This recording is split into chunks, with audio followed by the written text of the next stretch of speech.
Good morning. It's been a while since we've talked together, and I'm sorry about that. I guess the only excuse I have for it is that my wife and I seem to have friends all over Texas, Florida, and Puerto Rico. And we had just been terribly, terribly distracted by family and friends and the difficulties they're facing in all three places. I'm happy to say they seem to be coming out of it now, but it was pretty much a distraction. Also, living under the impending threat of a landfall around here didn't help. Well, I don't mean to be making excuses, but that may help you to understand my relative absence from your consciousnesses in the last couple of sessions. It is not owing to any dereliction of duty on my part, and I propose today to get started again. We are about to take up the subject of public opinion and its role in American politics and what we do with it, what we do about it. Public opinion is briefly defined as simply what people think about American government, combined with their ideological beliefs. So that leads us to the question. I said, what people think about American government from the perspective as influenced by their ideological beliefs. Now, probably the word think, even though our authors use it, is a bit of a misnomer. My experience and my personal experience leads me to believe that probably most of us very often don't think about political issues. We don't think about political things. We feel, we emote, we express emotions. And the way we express those emotions is largely conditioned by something which we call ideology. You may recall from an earlier discussion, that we defined ideology as an integrated view of the world that explains the world. That tells us who and what we are and what the world is. There's a difference between having an ideology, which all of us do, and being ideological, which many of us are, probably too many of us are. To be ideological is to believe that your ideology is the only correct one, and to deny the validity of other ideologies. So, public opinion then involves what you think about American government, which is in turn influenced by, public opinion involves usually what you feel about things, which is a function of either your ideology or the fact that you may be ideological. Now, the best citizens, obviously, are those who think, not feel. The second best are those who feel from the perspective of a particular ideology, but who are not ideological. The worst and most frustrating people to deal with are those who feel, but who are also ideological. And as I hope to show by the end of this talk, that's very much where we are these days.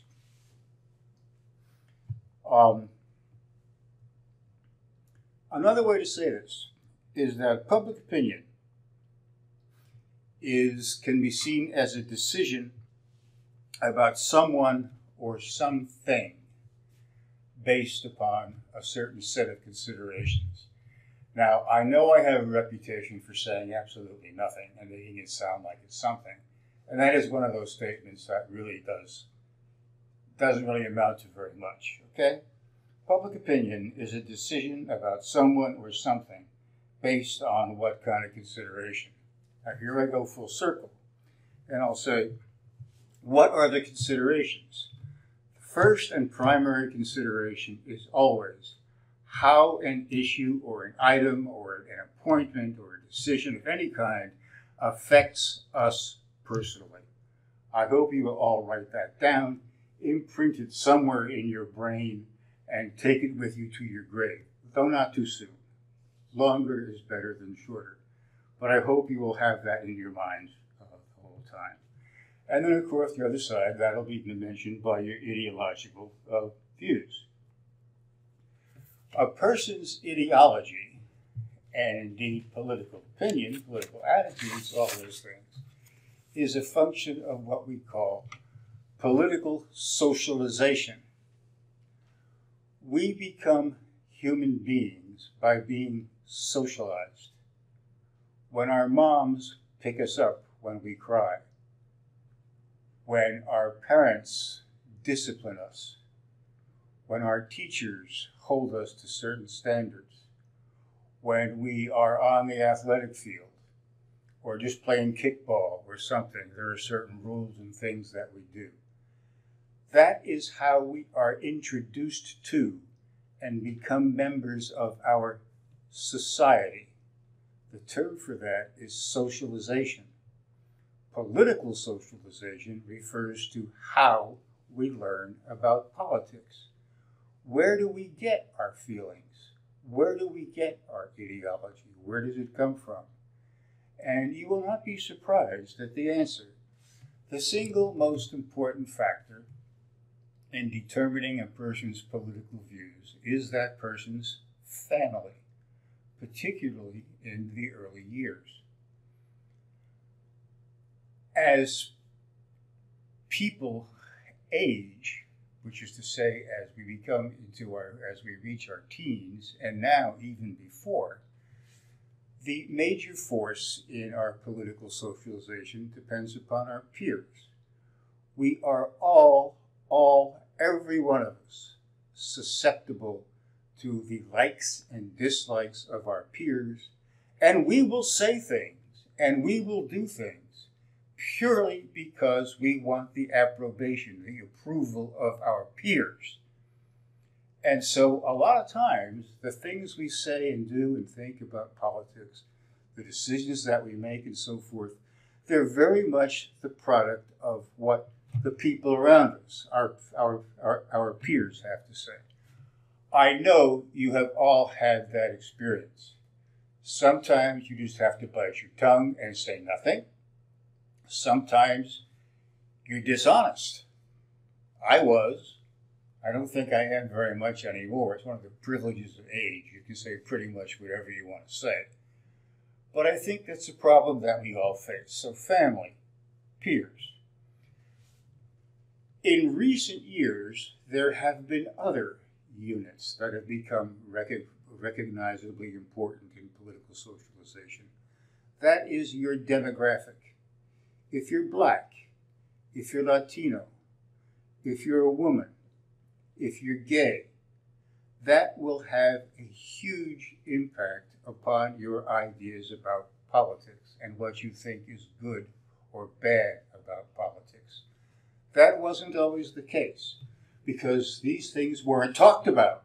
These things weren't seen as major issues when in fact they were. Now they are talked about. And so if one wishes to understand where an individual is coming from in terms of his or her political thoughts, his or her political actions, one must look at the demographic as an influence upon that person's political socialization. This, I think, is the fourth point. Much depends upon events.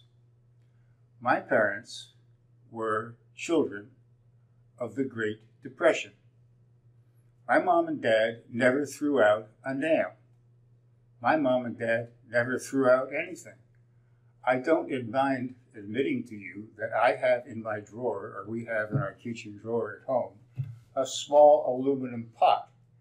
That was the pot that my parents used to heat my baby formula in when I was born in 1939, 1940.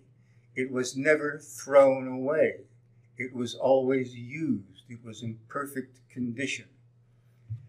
The constant presence of economic deprivation is a powerful, powerful influence on one's political attitudes.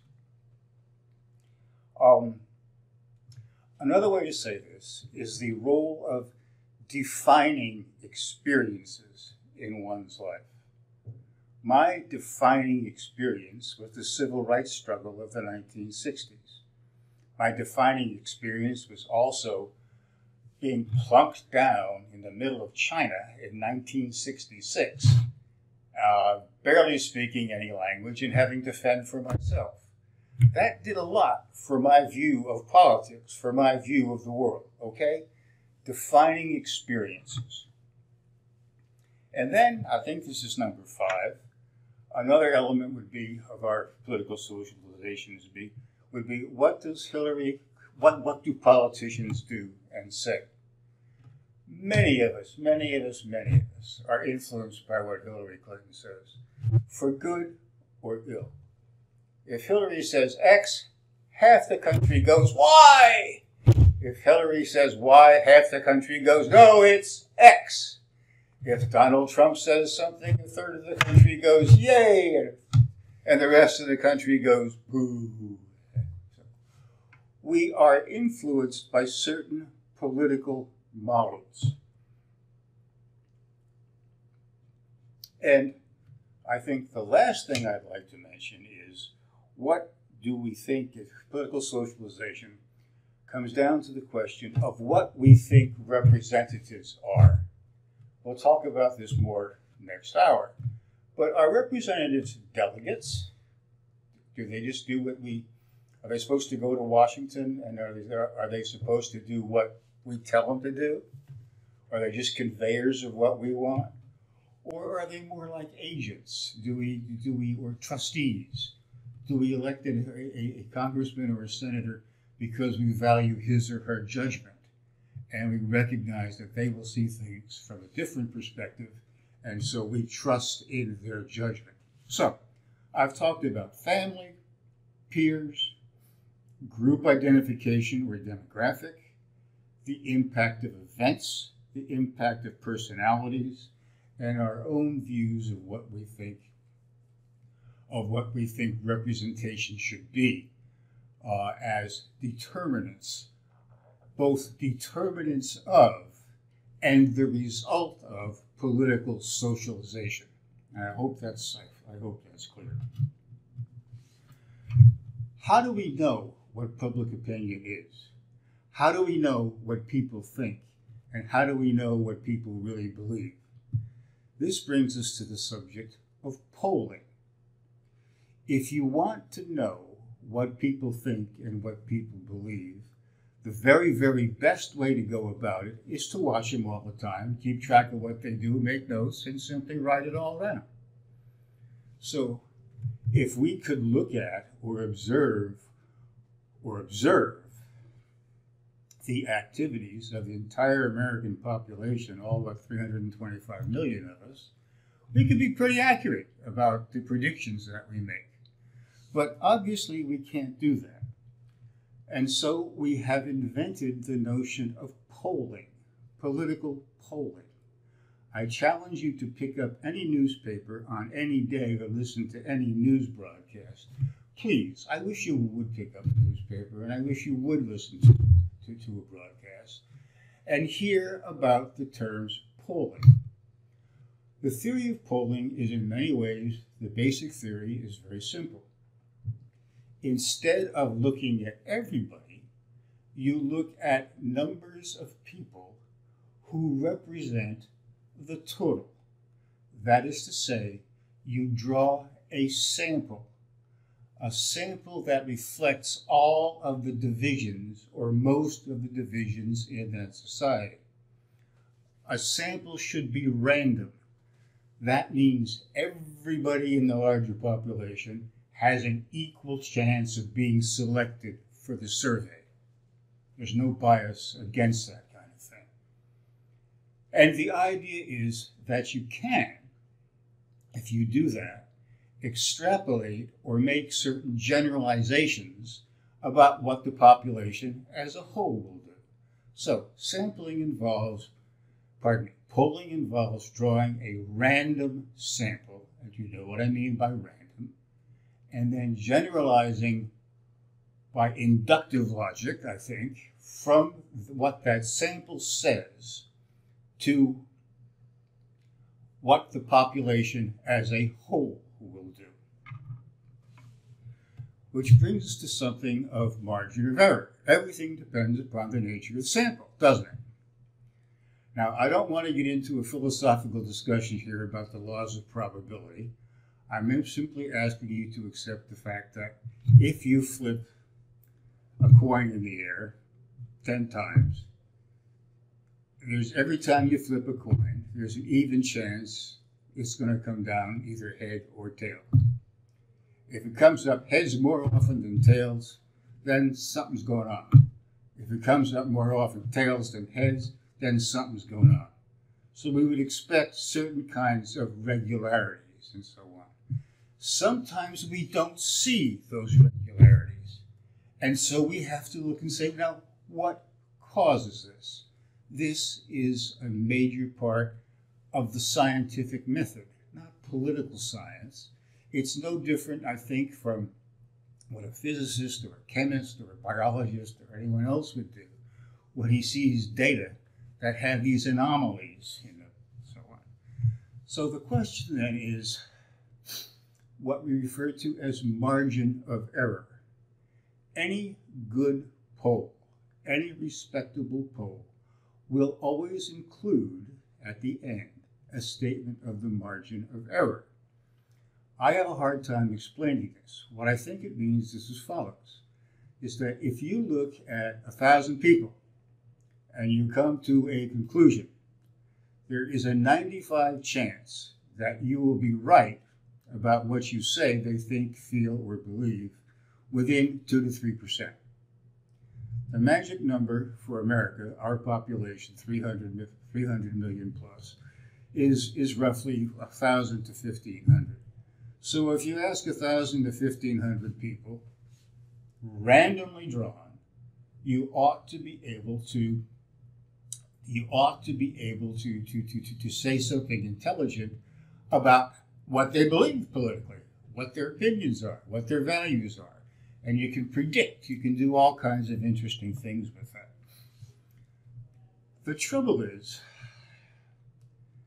the nature of the human person is such that it does not lend itself to, it raises large and important issues about polling.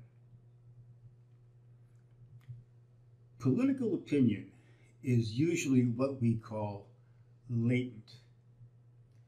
Most of us don't go around thinking about political issues all of the time. If somebody did spend all of his or her time thinking and talking about political issues, we'd think he or she was weird. I'm a PhD in political science. I spend a lot of time thinking about and talking about political issues, and I'm weird. People think I'm weird. It happens all the time. My wife just tells me, Ron, stop it, I can't take this anymore. And my friends will get up and leave the room because Montaperto just can't shut up his mouth. She shut his mouth. The problem is, when you ask a question in a poll or in a survey, you're probably going to hit him over the head for the first time and ask for an opinion about that, and they never thought about it before. Or if they have done so, they haven't done it very effectively, or they haven't done it very thoroughly. So they say the first thing that comes to their mind. And you have to be careful about that. Secondly, a lot of people don't want to appear to be ignorant, so they lie. They just say things that aren't true to make them look good. Happens all the time. Third, most often when you poll people, you find they simply are repeating what they have heard other people whose judgment they value and respect say. They want to belong. They want to do various things. And sometimes the things that people say are just very, very arguable. It's difficult to say whether they mean this or they mean that. Okay? Those are the problems of polling. the major problems of polling. We have done, in my opinion, very well with dealing with these problems. I can remember sitting in a seminar on sample theory at the University of Michigan, where we went for hours and hours and hours on how you draw a sample, particularly keeping particularly in mind these four problems that I just mentioned. Now, and so the record has been pretty good, with some notable exceptions. One of the greatest problems we face these days involves drawing a sample. Back in the old days, it was easy to draw a random sample. We just took a map of our town. We looked at the streets that ran east and west and the streets that ran north and south, and we just picked every other house on the side of each street, and boom, there was a random sample. Nowadays, we do it with telephones. And telephones are fine. They're listed, you can get numbers everywhere, except that you can't anymore because we have mobile phones. And so a poll that relies for its contact on the use of a telephone excludes very often a whole universe of people who communicate almost entirely by use of their mobile telephones. And that is why we've had to do some major re-wickering of our work. The problem will be solved. I guess my bottom line on polling is this. I've explained to you a little bit about the theory, the idea in mind. Always take a poll with a grain of thought. Of salt. Do not reject polls, please, on principle. Rather ask intelligent questions about the margin of error, about how the interviews were conducted, and a range of things of that sort. That way you can get a lot out of polls. Now, what about American public opinion? If you look in your textbook, you will find, they say, that the American public is really not particularly divided along ideological lines. Okay? There's a graph, I forget which page it's on, but it's in the chapter on public opinion, where it shows that Republicans are slightly ahead, like 17%, Democrats are like 16%. Everybody else is somewhere in the middle. The American public, the American voting public, is not sharply divided over ideological issues, right? We are one big happy family, right? We agree on most things, right? It's easy to do politics in America, right? Because there's all this basic agreement, right? Obviously wrong. We are divided. We are very, very, very sharply divided. And I need to say something about the source of that division. And frankly, I'm a little bit concerned about whether or not I can do it very well or I can do it effectively. I may have to go back and do it again. We'll see. So I'll now try to explain the craziness in American politics. I don't like to use technical words like craziness and jerks and stuff like that, but you'll allow me to use some poli-sci jargon from time to time, I'm sure. Okay. Do you remember a long, long time ago when we talked about the nature of politics, what politics is? And I introduced the subject of shared subjective realities. I think I said that we construct a reality based upon a large number of different inputs. And out of that, we develop a notion of who and what we are. Objective means it's real, it's there. Subjective means it's in our head. An objective reality is this podium. A subjective reality is me standing here thinking I'm doing a good job of teaching. Okay? That's a subjective reality. I don't have it very often, but I thought I would just use it today. Okay? We share subjective realities. For example, we share a subjective reality of ourselves as Americans. In one sense, Americans don't exist. They exist in our minds. We create them that way. Which is to say, we develop an identity. Who we are and what and how who we are influences the way we should look at government and the way government should look at us. I would suggest that we have a problem in this country now based upon the fact that we have very different, even mutually exclusive notions of shared subjective realities. Our shared subjective realities don't fit. Any of you ever see the movie Cool Hand Luke?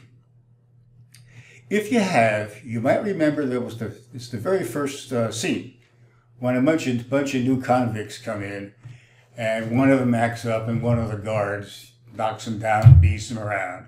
And the warden comes out and he says, "What we have here is failure to communicate." I guess I would argue, when it comes to the craziness of American politics, is that what we have here is failure to accommodate different subjective realities. Now, if that makes any sense, I think my accent's not too bad. I might be able to get a job somewhere if I fail at this. But that, I think, accounts for the major divisions of our society. In that sense, we are very, very, very deeply divided. And it does not look as though we are going to overcome that particular difficulty anytime soon. Which leads me to say some things about, maybe liberal conservative. It's very important to go back to the assertions, which is true, of our authors, that ideologically we are not deeply divided. We have conservatives. Some of them, like Rand Paul, for instance, is a deeply, deeply philosophical conservative. It goes right to the core of his being. His subjective reality is one that is very exclusive of others, and it's very, very well defined. My brother-in-law is a stockbroker.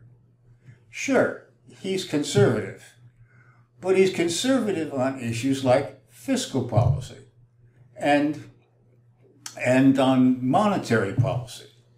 When it comes to education, when it comes to medical expenses and things of that sort, a little bit looser, okay? We have trade union members. There are some few left in this country still. They're very, very liberal when it comes to labor laws and hours and wages and things like that. But they're also very conservative on other kinds of issues. There's a Bernie Sanders radical. You know, there's a Hillary Sanders, a Hillary Clinton radical.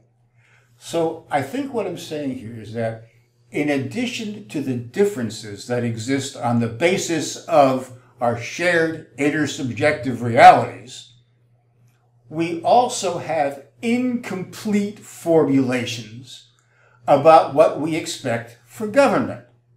We can be strong on this and weak on that. We can be tough on this and not so tough on that.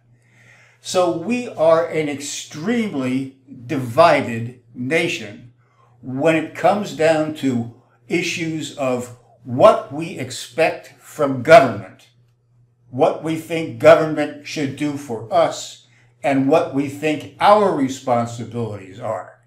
This is in many ways frightening because it's difficult to find any kind of common course through it all. I would argue that our present set of politicians, Republican and Democratic, are entirely caught up in this kind of politics, which, to finally come down to it and use the word, is known as identity politics. A shared intersubjective reality, or an intersubjective reality, is the same thing as identity. I hope that I made that clear. We are divided because we practice our politics on the basis of identity rather than on the basis of a set of ideas or a set of expectations that enable us to reach compromises and conclusions. Compromises and conclusions. Never ends. We compromise and then go on to the next thing. Now we just fight like the devil. I'm not calling the Republicans out on this. I'm using this as an example. How many times have the Republicans sworn a blood oath to repeal Obamacare? How many times? They haven't done it. Why haven't they done it? Because at one level, they're against it. But at another level, they see some kind of health care has some kind of merit. Something needs to be done, and they're willing to do something, as long as it's not Obamacare. So let's call it something else. Well, we can do that or we can't do that. Underlying all of this is a confusion, a conflation, a mixing, an interaction of conflicting identities, identity politics. Now, that's really all that I want to say about public opinion. There's a lot more in the chapter, and I'll have some more things to say next time, just to tie up some loose ends. But for now, that will do it. Thanks for your attention. I'll see you next time.